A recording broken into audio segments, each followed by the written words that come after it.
స్వేచ్ఛని ప్రేమించానని నీకు తెలుసు.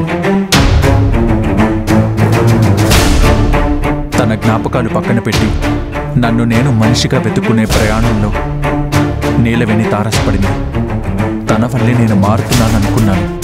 కానీ స్వేచ్ఛని ఇచ్చిన ఒక్క షర్ట్ విషయంలో నీలవేణిని కొట్టినప్పుడు నా మీద నాకే అసహ్యం వేసింది. ఓ అదా, నీ కోపం వస్తే అస్సలు ఆగవు కదా. అలాగే నీ ప్రేమను కూడా తట్టుకోలేవు.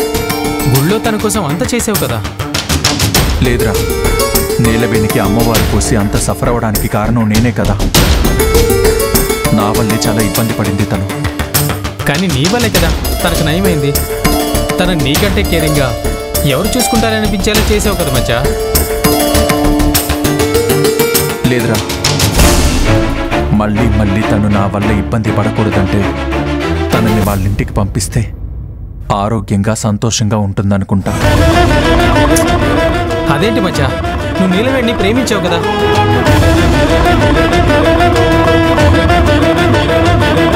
కానీ తను నన్ను ప్రేమించలేదు కదా.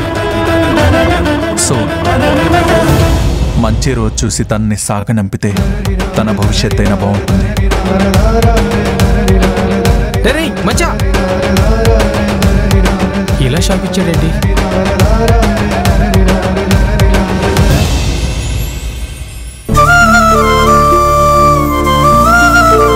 అన్నా, నువ్వు ఒక్కడివే పని చేసుకోవద్దని చెప్పాను కదా. కేకేశానమ్మా, రేణుక రాలేదు. చెట్లకు నీళ్లు పోస్తున్నావు, కుక్కకు బిస్కెట్లు వేసుకుంటున్నావు, కాలక్షేపం చేస్తుంటుంది. నన్ను పిలవమన్నాను కదన్నా, ఎందుకు నువ్వు రేణుక మీద ఆధారపడతావు? కష్టం వచ్చినా నష్టం వచ్చినా నేను చెప్పుకోవాల్సింది నాతో పాటు పనిచేస్తున్న రేణుకకే కదమ్మా. అదేంటన్నా, నన్ను పక్కన పడేసావా? అలా అని కాదమ్మా, నీకు ఇప్పుడు నయమైంది. ఓ మంచి రోజు చూసుకొని నువ్వు ఊరెళ్ళిపోవాలని అంటావు కదా. ఏంటన్నా అలా అన్నావు? నేనేమంటాను కూడా నువ్వే చెప్పేస్తావా? అయినా నీ మనసులో ఏముందమ్మా? ఆ మాటకొస్తే నీ చర్యల పట్ల బాధ్యత తప్ప నీ భర్త పట్ల నీకు ఇష్టం ప్రేమ లేవు కదా. అన్నా, ఇవాళ ఏంటి కొత్తగా మాట్లాడుతున్నావు? చిన్నయ్య గారు లాంటి మంచి మనసున్న వ్యక్తితో పరిచయం ఉంటే చాలు అనుకునే వాళ్ళు ఎంతో మంది. కానీ ఆయనే నీ జీవిత భాగస్వామి అయ్యాడంటే నువ్వు ఎంత పుణ్యం చేసుకుంటావో చెప్పు. నీ అదృష్టం ఎలా ఉన్నా నువ్వు మాత్రం ఆయన దూరం పెట్టి దురదృష్టవంతురాలు అని అనిపించుకుంటావేమో అనిపిస్తుంది. చిన్నయ్య గారు నీకోసం ఎంత చేశారో తెలుసమ్మా. మెట్టినింటికి వచ్చాక అమ్మలా చూసుకోవాల్సిన అత్త నీ పరిస్థితి చూసి దూరంగా వెళ్ళిపోతే ఆవిడికి పుట్టిన కొడుకు నిన్నే చంటి బిడ్డలా భావించి నీకు సేవలు చేశాడు.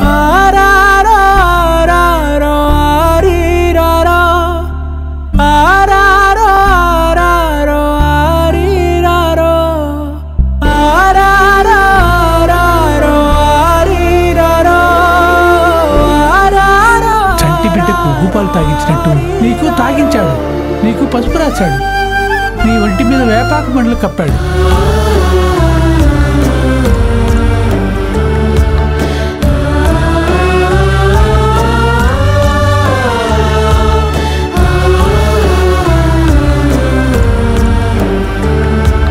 నీ ఒంటి మీద ఏ కూడా వాలకుండా విసిరేకరతో ఊపుతూ నీ పక్కనే ఉండి కునుకు తీశాడు. స్థాయి హోదా అన్నీ మర్చిపోయి నీ కోసం గుడి దగ్గర భిక్షమెత్తడాన్ని కూడా క్షణం కూడా ఆలోచించలేదమ్మా.